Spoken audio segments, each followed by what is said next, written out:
Boa tarde, Brasil. Estamos ao vivo pela Rádio Paraná Oficial. Hoje aqui nos nossos estúdios temos a presença do jornalista Márcio Barros. Às 18 horas e 13 minutos da quarta-feira, dia 9 de abril. Márcio Barros, jornalista, foi vereador aqui em Curitiba pelo PSD, com 3.946 votos. Todo voto a gente tem que contar, né, Márcio? Gostaria de saber, Márcio, primeiro agradecer a sua presença aqui nos estúdios da Rádio Paraná Oficial. Um prazer contar com a sua presença jornalística e empresarial, né? Márcio, primeiro queria que você falasse um pouquinho para nós do Márcio Barros como pessoa.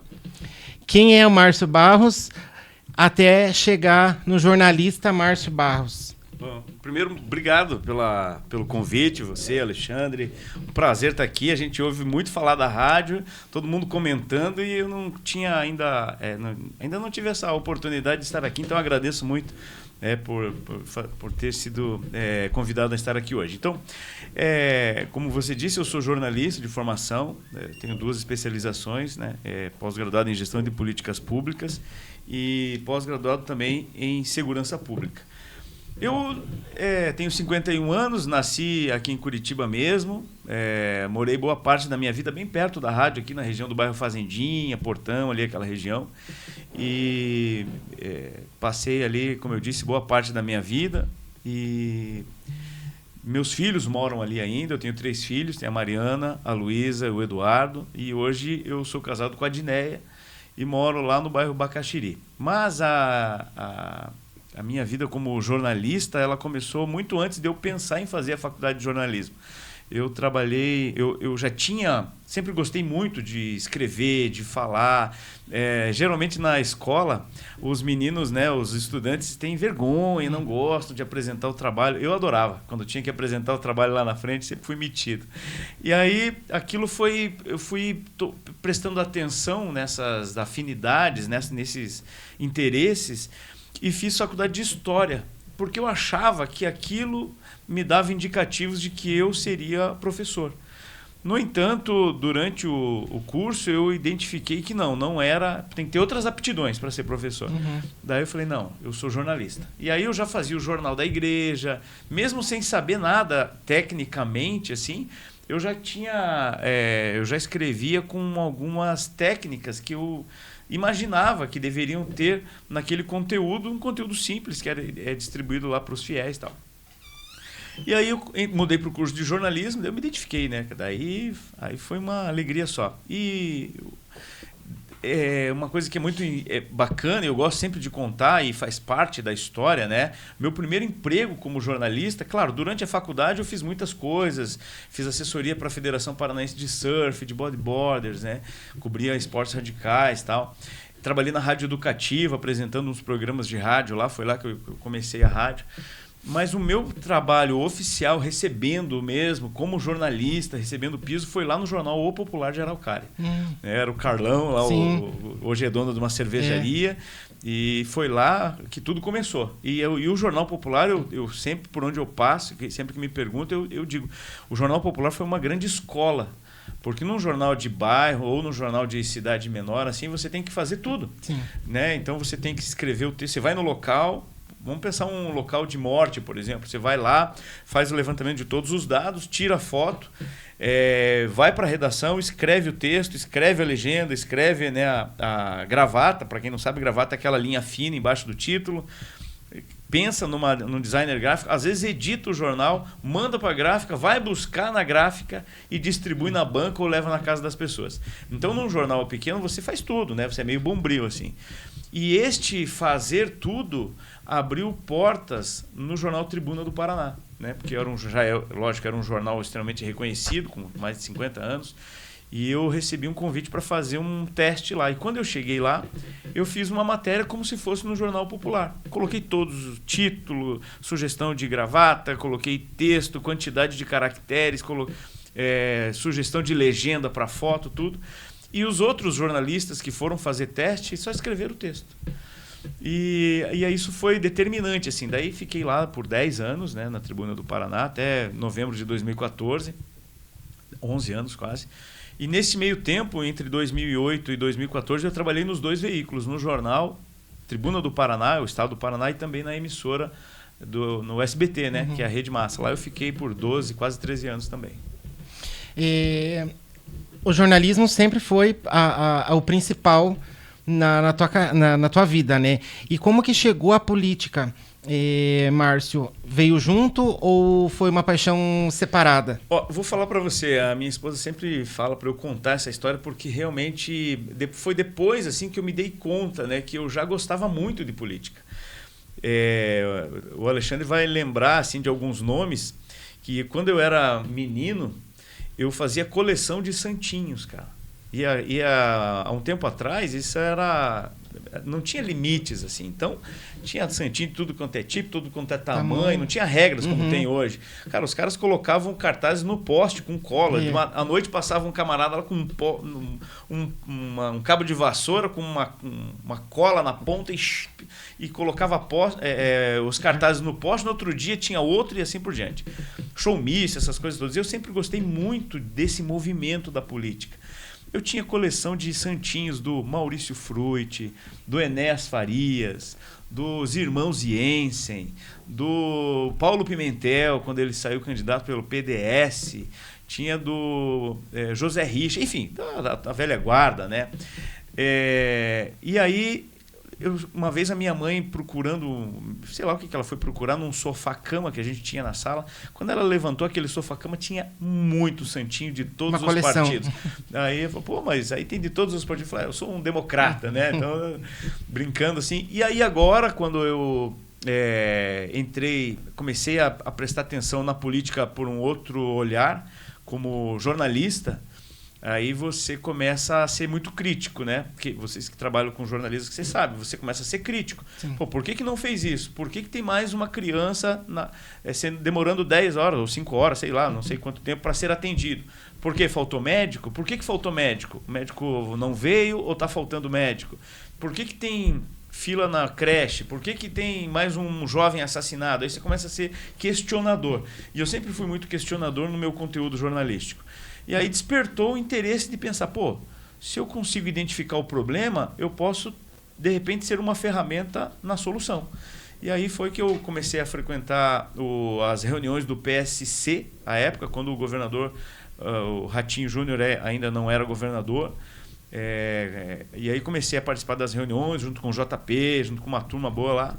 E saí candidato em 2016, fiquei de suplente, fiz 3.300 votos, já em 2016. Fiquei de suplente e aí me preparei para 2020, daí fui eleito, né? Fui eleito pelo PSD, fiquei nos 4 anos no PSD e saí candidato agora, fiquei de suplente. Hoje você é suplente também, né? Sou suplente do PSD. E essa relação com a política, com o jornalismo, como você falou, tem essa questão crítica também.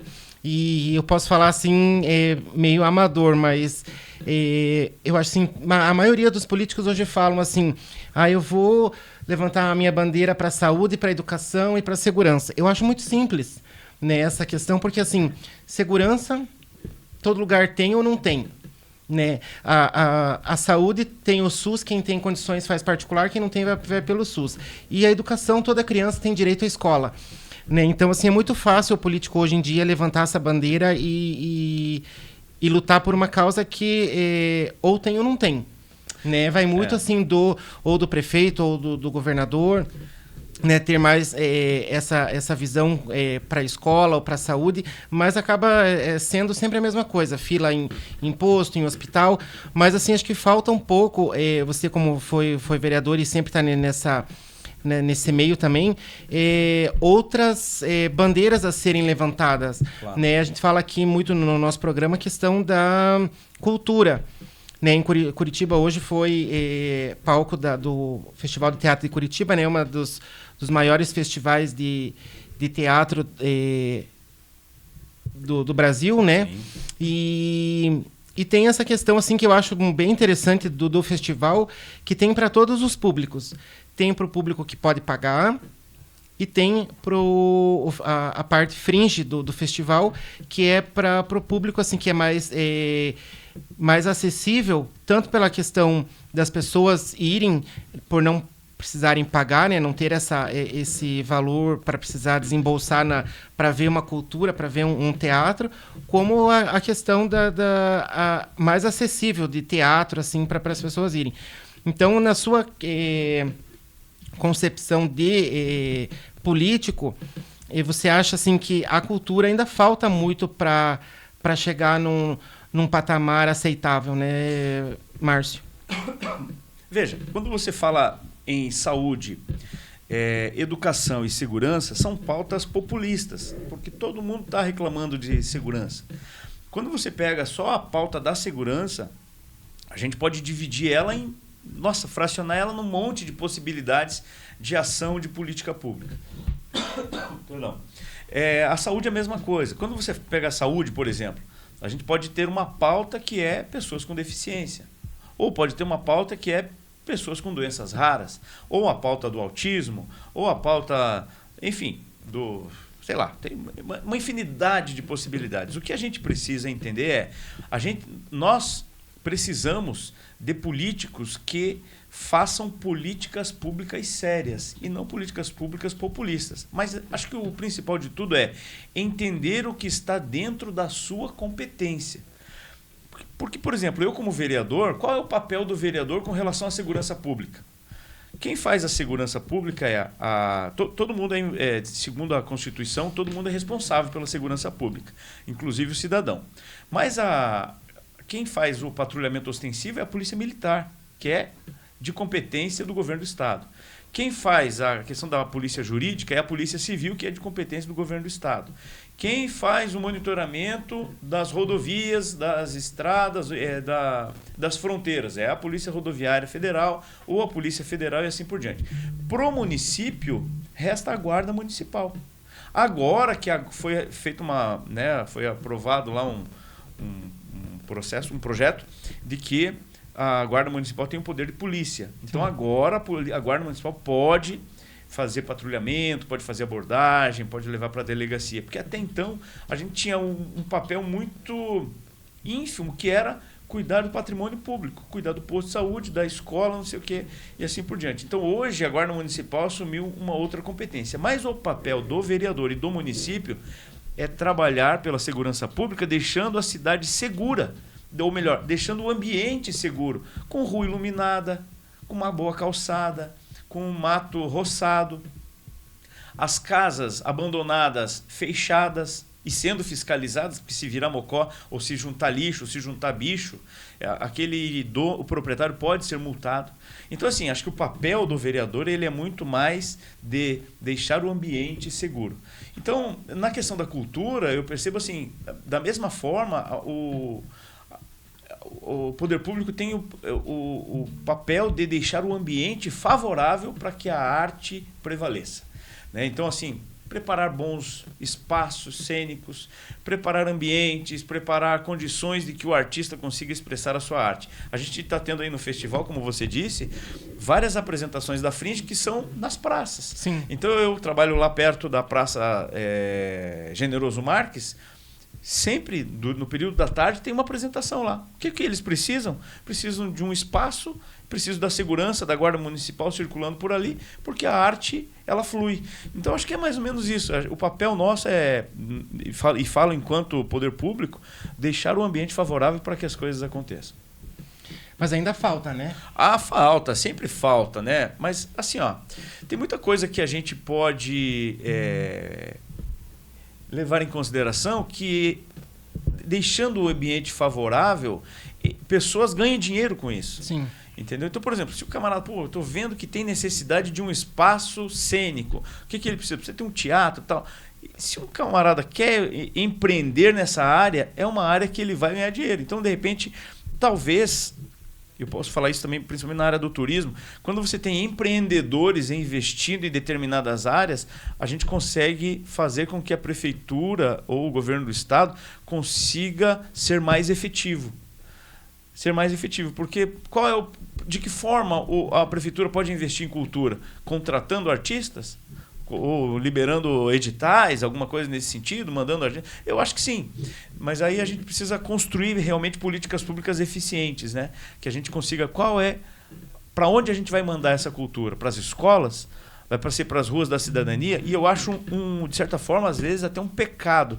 Grandes artistas se apresentando na rua da cidadania. Eu fui em algumas apresentações, por exemplo, do grupo de choro aqui de Curitiba, lá pelo Julião Boêmio e outros caras lá. Eles fazem um showzaço. Showzaço que em qualquer outro local estaria lotado. Na rua da cidadania tinha meia dúzia de gente assistindo. Então, assim, a gente cobra, mas o cidadão tem que saber usufruir isso também. Não adianta só cobrar e depois, né, não ir atrás do que pediu, né? É isso mesmo. Mas então, Márcio, você ficou 4 anos como vereador, né, em Curitiba. Faltou fazer alguma coisa do que você propôs a fazer, ou você cumpriu o mandato com 100% do estimado? Se levar em consideração as minhas não promessas, mas propostas de campanha, todas elas foram cumpridas.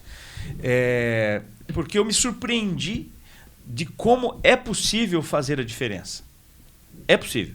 Eu sou autor aí de 65 leis, 35 foram aprovadas. 35. Tem mais, acho que umas 15 ainda que depois, como eu não me reelegi, eu passei a assinatura junto para a Tânia Guerreiro, que é uma parceira lá na Câmara Municipal. Então tem vários projetos que a gente assinou junto que ainda estão tramitando. Cara, mas 35 leis aprovadas em 4 anos é muito mais do que alguns vereadores que estão lá há quase 20 anos. Porque aí eu acho que se a gente for discutir assim, talvez seja... Eu não quero ser inconveniente, mas fazer o trabalho sério, você não conquista o voto do cidadão lá da periferia. Infelizmente.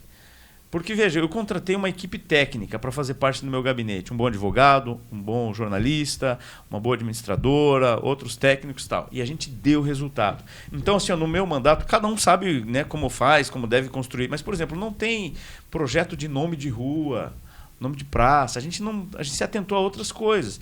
Por exemplo, eu criei a carteira de identificação para pessoas com câncer. Eu sou autor da lei que cria a adequação do banheiro família para autistas. Eu criei um projeto para atender vários de proteção animal. Eu criei um projeto para que pessoas que tenham no seu núcleo, nas famílias que tenham no seu núcleo pessoas com deficiência, tenham prioridade na fila da Coab. Mas isso, a Dona Maria, lá do Tatuquara, não interessa para ela esses projetos. O que interessa é aquele vereador que foi lá e falou assim, vou tapar o buraco do asfalto aqui para a senhora. E quem faz isso é a prefeitura, não é o vereador. Então, assim, acho que a grande transformação e diferença na política a gente só vai ter quando o cidadão for mais crítico. Quando o cidadão entrar no portal, e isso é uma construção, né, que vai questão de educação também, ele analisar, ser mais crítico e assim por diante. Veja, você vai no mercado, você vai passando assim pelo mercado, você joga qualquer coisa no carrinho sem olhar? Não. Não, você pesquisa, Você pesquisa ou preço, ou qualidade, ou alguma coisa que você já conhece.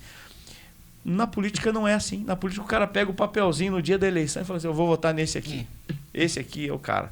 Não sabe as pautas que o cara defende, o que ele fez, o que ele não fez e assim por diante. Então, a grande transformação está no voto e o voto é de cada um, é de cada cidadão. É questão de cultura, né, Márcio? Porque, assim, como você falou, não basta você fazer o certo. Você tem que fazer aquilo que agrada. Né? A pessoa ali ela não vai pensar não vai pensar nos outros, ela vai pensar no núcleo dela ali, no que for melhor. Então... Voltando à parte da comunicação, então a comunicação sempre teve ali um pontinho positivo na vida do Márcio ali, nessa questão tanto de rádio como televisão, e andou junto com a política, né? Sim. Qual que foi, assim, na tua opinião, mais difícil ou mais trabalhoso? Trabalhar no rádio, na televisão ou ser vereador?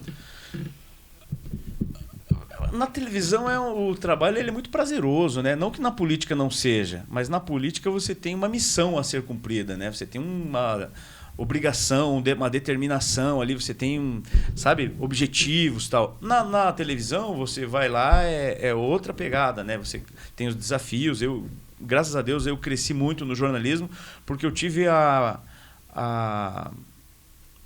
não dá para dizer que é sorte, né? Mas eu tive a oportunidade de estar no lugar certo, na hora certa, né? Então, eu entrei lá no Popular, daí, veja, como que eu ia fazer para entrar num veículo de comunicação grande? Eu fiz uma carteirinha da ARFOC, que é a Associação de Repórteres Fotográficos. Comprei uma máquina fotográfica e eu ia em todos os jogos do Paraná, do Atlético, do Coxa, porque as fotos nem saíam no Popular. O Popular não cobre futebol de fora. Mas eu ia todos os jogos para quê? Para conversar com os colegas, para fazer o network, para lembrar, lembra de mim. Se pintar uma vaga, fala para mim. E um dia aconteceu. Eu fui na tribuna, já conheci algumas outras pessoas e assim por diante. Então, assim, lá foi uma construção baseada em conquistas, né?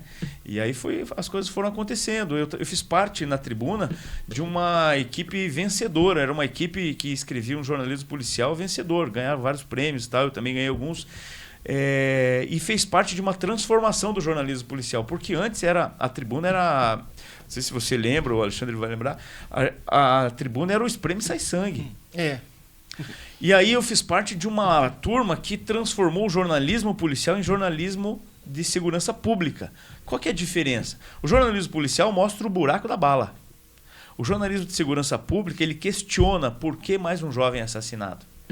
Então eu fiz parte desse processo. Então por isso que eu fiz questão de fazer uma especialização em segurança pública, até para melhorar texto, melhorar a forma de entender as coisas, entender os processos legais, essas coisas todas. E a TV também, né? Daí eu me tornando referência no jornalismo policial, o Ratinho já me fez o convite para trabalhar com ele lá nesse período. Então, a televisão é muito prazeroso, sinto muita falta da televisão por conta disso também. Mas então a especialização que você fez em políticas públicas, né, ajudou tanto na claro. Parte do jornal, da TV, como na política mesmo, Não tenha dúvida. Eu fiz 2 especializações, né? Uma em gestão de políticas públicas, que daí te abre um horizonte, assim, fala, puxa vida, é possível fazer isso? Quem assina isso? Quem é responsável por isso? De quem é a competência dessa lei? De quem é a competência dessa ação do poder público? Aí você começa a entender as esferas, né, do poder público como um todo, tanto municipal, estadual e federal. E aí depois eu fiz uma pós em gestão de segurança pública, daí mais focada, mas também abriu um leque de possibilidades aí, né, na área da política.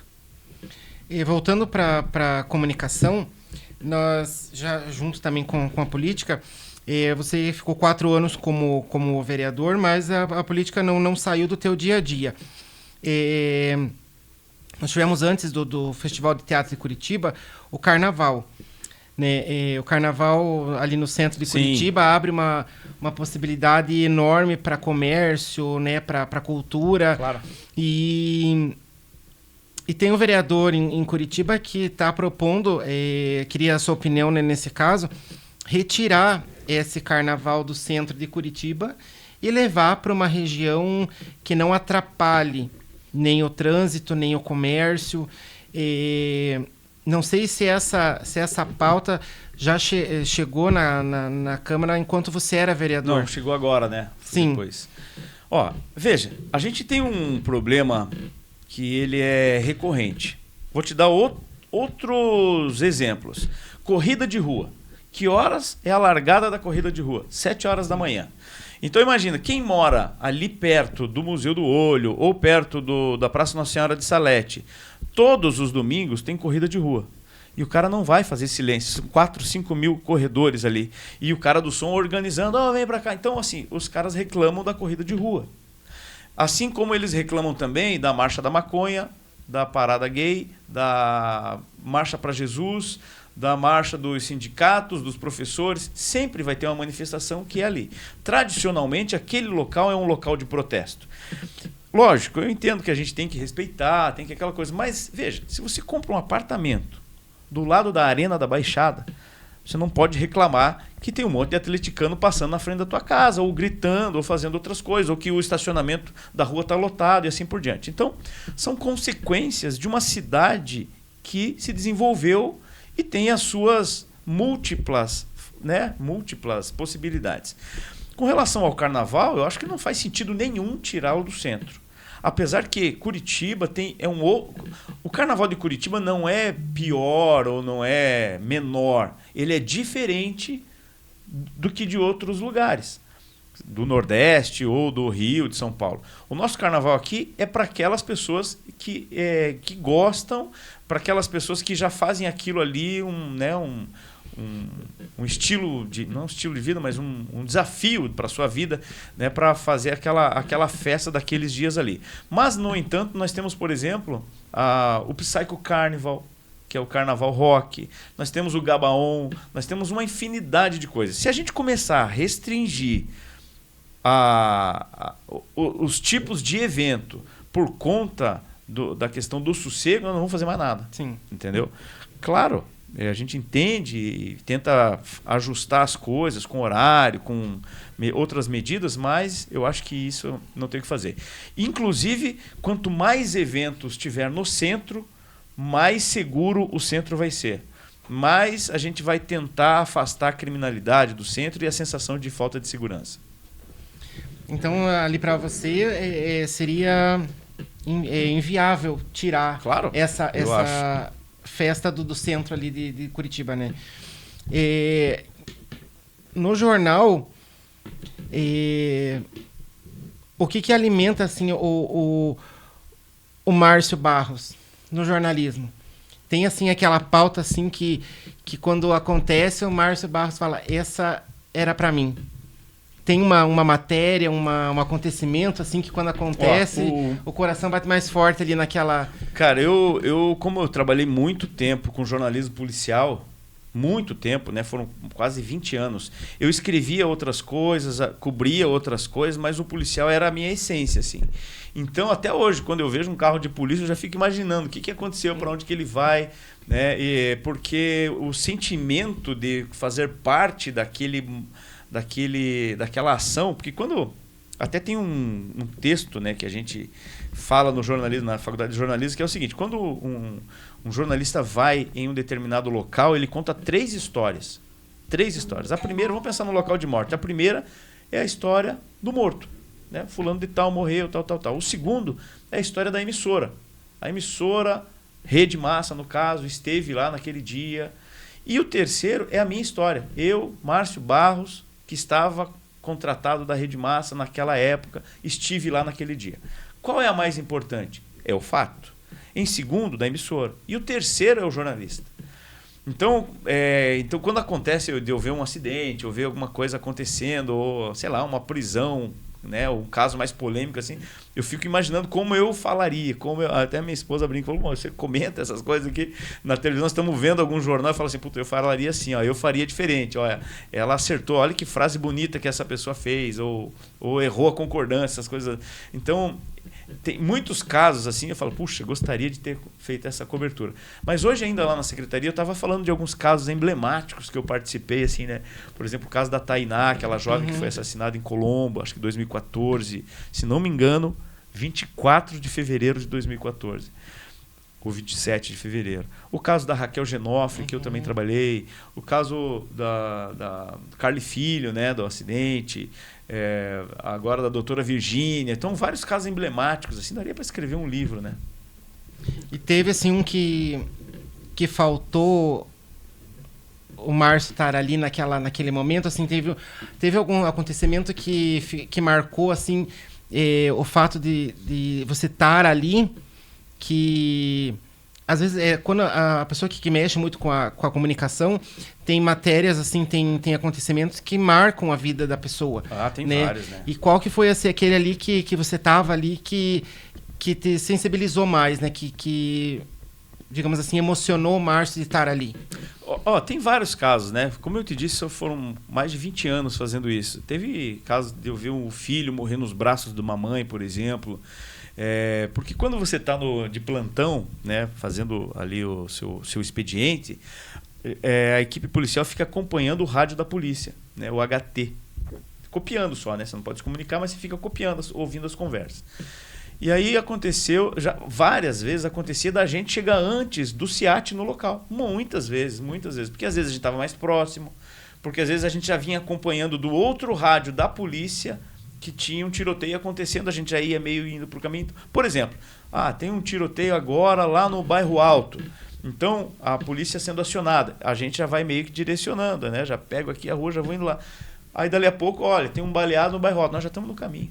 Quando o SEAT está saindo do posto, nós já estamos chegando no local. Então, várias vezes. E teve uma vez que aconteceu isso, eu cheguei no local, um menino baleado, um menino dos 17, 18 anos, na frente da casa, tentou fugir para dentro de casa, a mãe dele, ele estava no braço da mãe dele, pedindo perdão. Mãe, me perdoa, mãe, me perdoa. E quando o SEAT chegou, ele estava morto já. Então, esse é um caso que ficou na minha memória, assim, mas tem, nossa, muitos outros casos, né? Então, o jornalismo não vai sair da vida do Márcio? Não sai, né? Não sai, até porque, de certa forma, é que nem jogador de futebol, né? Quando o cara fica velho, não entra mais em campo, mas ele vira técnico daí, né? Vira técnico, ou vira crítico, ou vira comentarista. Então, eu acho que eu tenho muita coisa ainda para fazer, né? A gente diz aí na gíria, né? Eu tenho muita lenha para queimar ainda. Eu acredito que ainda vou estar envolvido com a comunicação mais para frente. Eu quero escrever livros também, né? Já tenho um livro meio engatinhado e tal. Vamos ver. Márcio, a comunicação, você falou que desde o começo ali ela esteve presente na sua vida e andou sempre junto com a política. A gente falou ali da questão da cultura. O que falta para a cultura entrar como pauta na política? Porque, assim, como eu já falei ali, a maioria fala só sobre saúde, segurança e educação, né? Você comentou o fato de se fazer e da população não ir atrás, né? Não ir no benefício que foi oferecido. Mas, na tua opinião, assim, o que falta para a cultura ainda ser um carro-chefe na política? Cara, a política é representatividade. Você tem que escolher uma pessoa, apoiá-la para que ela seja o representante e chegue lá e defenda as pautas que vocês imaginam que são importantes. Por exemplo, eu trabalhei dessas 35 leis, mas foram mais de 50 projetos que foram aprovados na Câmara de sugestão ao Poder Executivo. Por exemplo, para que os artistas locais ocupem os terminais para fazer suas apresentações durante o dia. Lógico, regulamentado, com som e tal, foi aprovado. Eu aprovei e coloquei no calendário oficial de Curitiba a Semana do Pão com Bolinho, a Semana da Carne de Onça, mais um monte de coisa que a gente podia citar aqui. Mas eu acho que o grande lance é vocês terem alguém que tenha esse olhar sensível para o tema que vocês acham que é. Então, a única forma é se unirem e colocarem alguém com representatividade. Porque senão... Não vai ter. Porque senão, você veja, se tem lá por exemplo, usando a Câmara sem querer desmerecê-la. Por exemplo, tem uma delegada. Qual você acha que vai ser a pauta principal da delegada? Segurança. Vai ser segurança. Tem a Andressa, que é da proteção animal. Qual vai ser a pauta dela? Proteção animal. Enfim, tem alguns vereadores que são mais bairristas, né? Tem um do SIC, outro do bairro Alto e tal, mas tem aqueles que têm as suas pautas bem definidas. Então, eu acho que um dos caminhos é esse. Eu vi, assim, algumas entrevistas suas, você falando. Estudei um pouco o Márcio Barros antes da entrevista de hoje, e eu vi na época, quando você estava vereador na época, você você levantou a bandeira da causa social, né, e entrou ali a questão do autismo. Sim. Né? Semana passada nós tivemos o dia de conscientização do autista, e eu vi ali que uma das leis que você propôs foi a questão do banheiro da família. Isso. Né? Que o autista tem o direito de entrar ou com o pai ou com a mãe. Isso. Né? Isso acho que seria não uma lei só apenas para Curitiba, mas acho que deveria ser para todo lugar, né? Nacional, porque... Mas quase, sabe? Quase que virou. Veja, eu explicando rapidamente essa lei. O autismo, o autista envelhece. Então, a gente tem poucas políticas públicas para autistas dos 18 aos 65 anos. Porque a partir dos 65, ele se torna idoso. Antes dos 18, ele é adolescente ou é criança. Então, tem políticas públicas específicas. Eu tenho um casal de amigos que eles têm um menino de 20, 23 anos, que ele é autista. Em casa, ele vai sozinho ao banheiro. Faz xixi sentado, tá tudo bem, tá na casa dele, independente. Fora de casa, ele tem que estar acompanhado. Então imagina a seguinte situação: eles estão no shopping, entra ele e o filho, o pai e o filho de mãos dadas no banheiro masculino. Só que visualmente ele não tem nada. Porque o autismo está aqui, é um transtorno aqui, ó. E a sociedade não vê pai e filho, vê dois homens barbados entrando no banheiro de mãos dadas. Aí jogam papel, chamam segurança, batem na porta, dão risada. E quando ele está com a mãe, qual banheiro que vai? Ele no feminino ou ela no masculino? Então eu fiz uma adequação do banheiro família, que já é regulamentado, para crianças até 10 anos, acompanhada de um responsável. E isso muda muita coisa.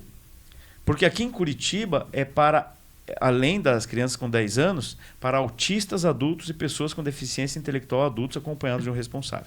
Então, se você for agora no shopping, no Paládio, no Barigui, qualquer shopping aqui, na porta do banheiro tem lá a plaquinha Lei 15.890, que é uma lei de minha autoria. Por exemplo, vamos pensar, né, imagino que não seja isso, mas por exemplo, sua mãe, vamos pensar que ela esteja com Alzheimer. Cara, você não tem condição de deixar ela sozinha. Então, você tem essa possibilidade de usar o banheiro família, porque ele está regulamentado. Mas o que muda isso? É só uma plaquinha? Não é, porque se ele é para crianças até 10 anos, o vaso sanitário é adequado para uma criança até 10 anos. Quando você coloca uma placa que pode ser atendido também, aí você tem que ter também um vaso sanitário adequado para um adulto acompanhado de um responsável. Então, assim, a gente consegue... Aquilo que eu falei para você, a gente não consegue levar a cura, a gente não consegue baratear o preço dos remédios, a gente não consegue fazer outras coisas, mas a gente consegue deixar o ambiente menos dolorido, um ambiente um pouco mais favorável para essa família. Então é isso, a gente tem... Esse projeto foi muito legal, deu uma repercussão muito boa, eu ganhei um prêmio em Brasília com ele. Quando eu estava lá, a então ministra Damares gostou do projeto, eu fui lá, apresentei para ela, ela queria que isso virasse uma lei federal, mas daí com a mudança de governo, né, com a saída do Bolsonaro, a entrada do Lula, esse projeto ficou arquivado. Vamos ver o que acontece no futuro aí. Eu fiz questão de comentar sobre isso, porque eu vi esse projeto, vi que tinha uma repercussão boa, né? Achei bem interessante, porque eu vi essa placa no banheiro e daí fui pesquisar o que era.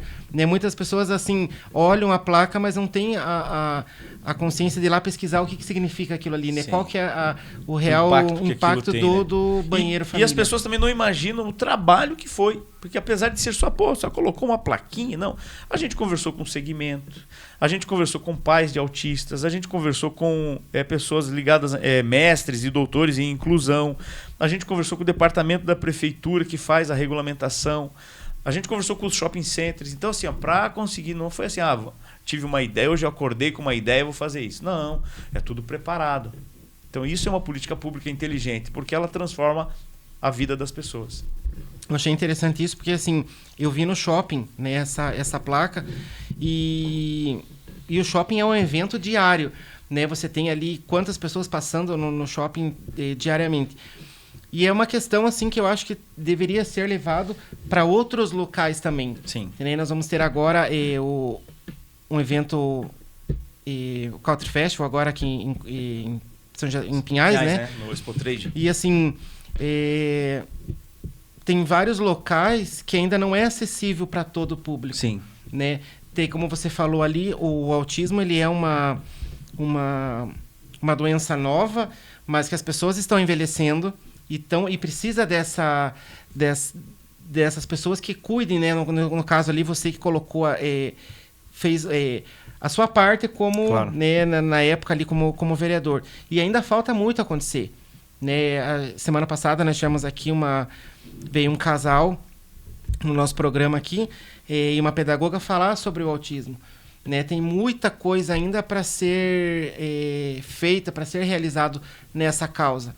Né? E são, como você falou, Tem pessoas ali que não vê o pai e filho, vê dois homens. É. Né? Não sabe qual é a história que está por trás daquilo ali. Agora tem uma coisa que eu acho que é muito importante a gente falar também. Eu já tive de certa forma, me indispus com alguma pessoa por conta disso. O autismo, ele está conquistando um espaço muito importante que outros transtornos e determinadas doenças não têm. Né? O autismo não é tratado como doença, é tratado como transtorno. Mas a gente tem que cuidar para não deixar isso bonito. Como bonito? O anjo azul, não sei o quê. Cara, só quem tem um filho com autismo grave em casa, que fica se mordendo o dia inteiro, que fica batendo a cabeça na parede, que se jogando no chão, gritando o dia inteiro, sabe da dificuldade que é ter um filho autista.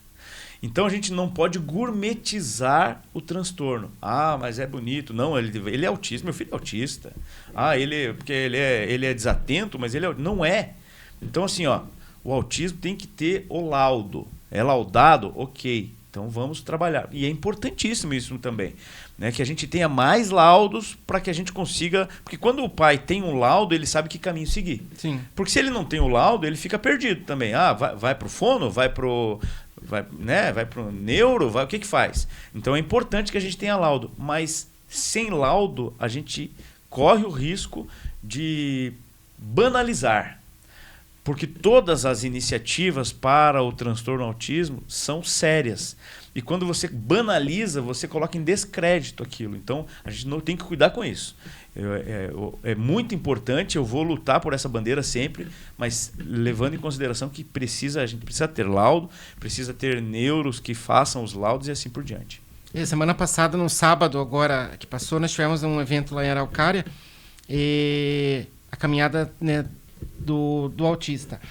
Foi uma caminhada linda, assim, que claro. Teve muito, assim, a população abraçou mesmo a causa, né? Foi assim, tinha muita gente nessa caminhada. E como você falou, não é para tornar bonito, claro. É para tornar a doença conhecida, para que as pessoas saibam o que é. Perfeito. Né? A gente tem que levar informação. Eu fiz um outro projeto lá na Câmara para que a prefeitura tenha campanhas permanentes para explicar os sintomas do autismo. Porque, por exemplo, eu já vi vários casos na mídia, né, de autista ser agredido porque ficou olhando para a mulher no ônibus e ele não estava olhando para nada porque ele tem um olhar vago. Uhum. Pai de autista que foi assassinado porque saiu em defesa do filho. O filho estava gritando. O vizinho se incomodou, foi lá e matou o pai do autista. Então, assim, a gente tem vários casos que poderiam ser evitados se a informação chegasse antes. Então, você tem toda a razão. A gente precisa divulgar, precisa falar, precisa explicar, mas precisa pontuar isso também. A questão do jornalismo, Márcio, ela é um leque muito amplo, né? Assim, muito vasto. Você foi ali para a parte policial, que você falou né, o jornal que se torcia, saía sangue. Tem uma outra veia da comunicação que, se o Márcio hoje não fosse para a TV ou para a rádio, qual essa outra área assim, da comunicação que você se enquadraria? Por trás da televisão, do microfone ali, qual essa outra parte ali que o Márcio entraria bem nesse outro vínculo ali? Olha, a comunicação é muito ampla, né? Antigamente a gente falava em jornalismo, você imaginava um repórter, um apresentador, rádio, TV e jornal. Hoje tem uma infinidade de possibilidades, né? O podcast, por exemplo, como a gente está fazendo aqui, de certa forma, as lives, uma N possibilidades. Mas eu sempre estive envolvido em vários áreas do jornalismo. Eu já tive agência de comunicação, ainda de certa forma faço, né, assessoria de imprensa para algumas coisas assim, até mesmo para os meus projetos, eu que mando para a imprensa, eu que escrevo. Lá da secretaria eu mando para a imprensa algumas coisas que a gente faz e assim por diante. Agora assim, eu tenho uma área que daí continua sendo dentro da TV, que eu trabalhei um tempo, foi fazer reportagens de turismo, né, e escrever também sobre turismo. Eu escrevi o caderno de turismo da Tribuna por um tempo. E o turismo é uma área sensacional. Então eu fui gravar na África, a gente teve a possibilidade de conhecer outros lugares, o Brasil, em muitos estados, tal. Eu acho que essa é uma área que eu né, eu gostaria de investir também. Legal. Márcio, a gente está quase finalizando aqui o nosso programa de hoje. Gostaria que você deixasse, assim, nós vamos deixar o nosso espaço aberto aqui para você deixar uma mensagem assim, para o pessoal que está nos escutando. Esse período que você foi, né, e continua na comunicação, o que mais assim te tocou, né? O que você espera para os próximos anos, que você falou, ainda tem muita coisa ainda para desbravar, né? Fica aberto aí para você deixar essa mensagem para todo mundo que está nos escutando aí, o que o Márcio Barros ainda tem pela frente ainda. Olha, dia 7 de abril foi o dia do jornalista, né? Na segunda-feira passada. Teve uma sessão solene na Câmara Municipal e eu tive a oportunidade de usar a palavra lá e eu falei o seguinte, que o jornalista está sangrando. Porque a gente não tem... Por exemplo, os jornais impressos, os que sobraram, eles estão tendo que se transformar, estão tendo que virar revista. As emissoras de TV cada vez menos, as abertas, cada vez com um número menor de telespectadores. As rádios, boa parte delas, estão trabalhando em rede. As redações estão vazias. A gente não tem mais aqueles grandes jornalistas que a gente tinha como referência, que se a gente for lembrar do passado, pô, esse cara foi um grande jornalista, esse aqui também foi. Hoje a gente não tem isso. Por quê? Por a baixa valorização, né? O salário é baixo, geralmente o cara tem que ter 2, 3 empregos e assim por diante. Então o mercado foi engolido pelas redes sociais. As pessoas se informam pelo TikTok. E hoje, infelizmente, um influencer que dança, que às vezes destila o seu ódio nas redes sociais, ele tem mais credibilidade do que um jornalista que estudou para levar informação com qualidade.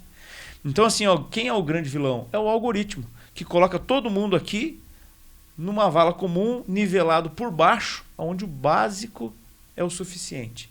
Então, assim, eu acho que a mensagem que eu deixo, que eu posso deixar é o seguinte: a gente precisa ser mais exigente, a gente precisa querer algo a mais, a gente não pode se contentar com o básico, a engolir tudo pronto. A gente precisa ser questionador. Eu dei o exemplo da política, mas porque as pessoas não questionam, não enxergam mais, não vão atrás. Então o que chegar para elas lá, elas engolem, entendeu? Então assim, as pessoas precisam questionar, precisam entrar no site da Câmara.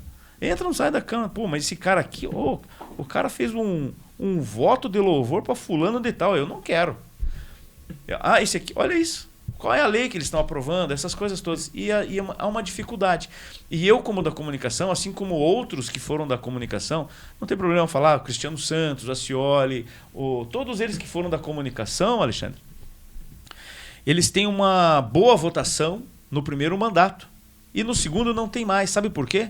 Porque as pessoas acompanhavam aqueles caras, ou a nós, nos veículos de comunicação. A partir do momento que ele começa a trabalhar na política e se dedicar na política, ele deixa de ser acompanhado no veículo de comunicação, porque ele saiu de lá. E as pessoas não acompanham política. As pessoas não acompanham o que está sendo votado na Câmara Municipal. Se você perguntar o que foi votado para qualquer pessoa aqui, ou se perguntar para ela em quem que você votou para deputado estadual na eleição passada, as pessoas não lembram. Então, assim, o que eu posso dizer para as pessoas é: sejam mais criteriosos, sejam exigentes, né? Analisem, porque é aí que começa a transformação. Então, eu acredito ainda que a gente vai ter uma geração um pouco mais criteriosa, né, na hora da escolha. Vamos ver. Tomara que eu esteja certo. Assim seja, né, Márcio? Assim seja.